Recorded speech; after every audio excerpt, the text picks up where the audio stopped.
Hey guys, my name is Rishabh and in this video I am going to show you that how you can download and install Visual Studio Code on your Ubuntu 20.04 operating system, and I will also tell you that how to set it up for Python programming. So let's get started, and you can also follow this video if you are using Linux Mint or Ubuntu 18.04 or any other derivative of Ubuntu or Debian. So let's get started. So first of all, you need to go to your favorite browser. So here I am going to Google Chrome, and here you in the search bar you need to type Visual Studio Code,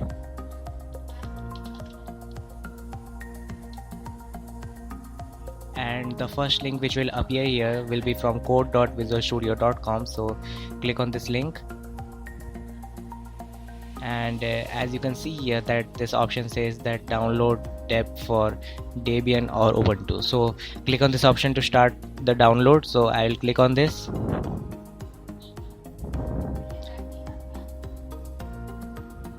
and as you can see that my download has been started, but I am going to cancel this download because I have already downloaded the deb package for Visual Studio Code on my PC already before this video. So I'm going to close this browser now, and I'll go to my file explorer.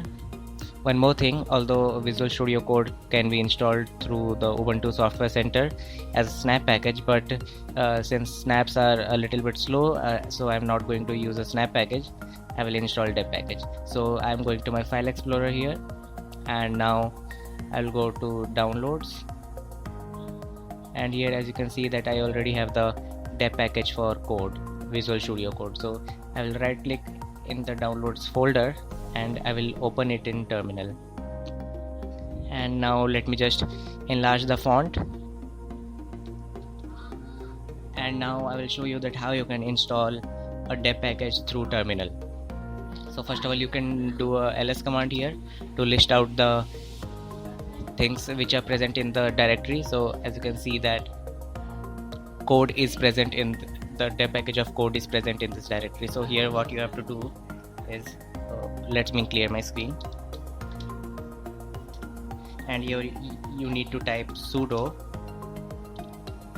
dpkg -i, and then after typing few letters of the file code, you can press tab to autocomplete the file name, and you can press enter, and after that it will ask you for your sudo password, so you have to enter that.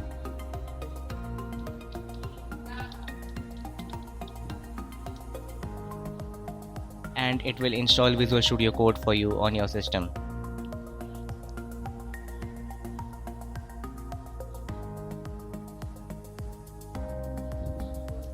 Now as you can see that Visual Studio Code has been installed on your PC, and now I can go to my applications and search for Visual Studio Code. And if you can't see Visual Studio Code here, you can but I can see, but if you can't see, you can search for it here and you can open it from here. After that, when you will open Visual Studio Code, you can see an interface like this, and then you need to open a folder as a project where you will place all your Python files. So in order to code in Python, you first need to install the Python extension. From here is from the extensions tab. So I'm going to this tab, and you will be able to see this Python extension here. In most of the cases it is already on the top, but if it is not there, you can search for it. So I will click on this and I will click on install. So it takes some time and it will install it on your system, and it is always recommended that you should use a virtual environment for coding in Python. So because it is obvious that when you will do programming in Python, you will install some packages, and installing those packages globally is not a good practice. So we use a virtual environment. I have already talked about virtual environment in Python in one of my videos. You can get a link to that video here on the top. So let's say I will open a folder here by clicking on this option, and here inside my documents I will create a new folder from here. I will name the folder as sample, and I will create it, and I will select that folder and I will open it. After that, I will show you that how you can create a Python file. So first of all, let me name it as main.py, and inside it there is a very useful option by which you can zoom in into your editor like this. So let me show you that setting also. Here from the settings, you can go to settings here, and then here you can search for mouse wheel.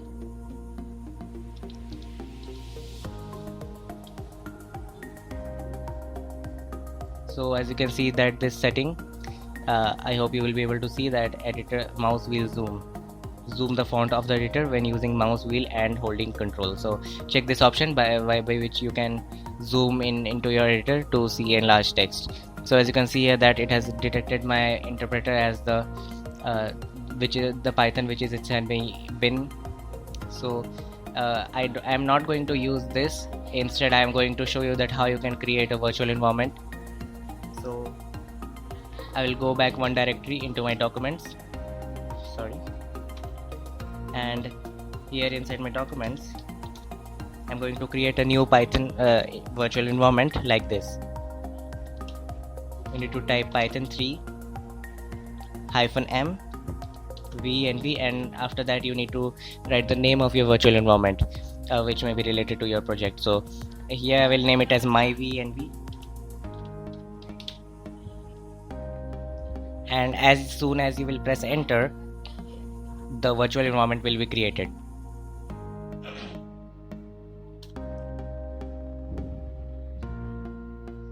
Now when you will do an ls command here, you can see that a folder named as my venv is created inside your documents directory. So now you need to activate this. So for that you need to go to this option, enter interpreter path here, and then find, and then after going to find you need to go to this documents directory where you have created your virtual environment, and then this virtual environment directory. After that you need to go to bin and then select this python 3, and when you will select this interpreter, it will automatically write here that the virtual environment name of your virtual environment and venv along with that you were using a virtual environment. And when I will delete this terminal from here and I will open a new terminal, it will automatically activate the virtual environment for me, as you can see here. So now I'm going to write a code here in Python to test it. So I'll write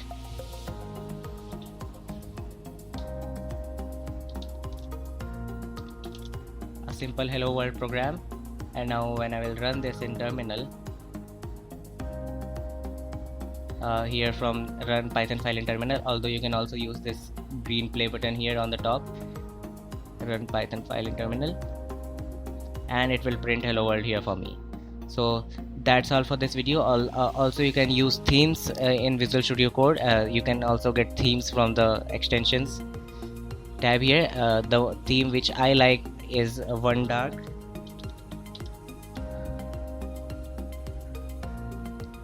So I always use this theme on my Visual Studio Code. So you can also try this theme if you like it, and as you can see that it has very nice syntax, coloring, etc. So that's all for this video, and I'll see you next time.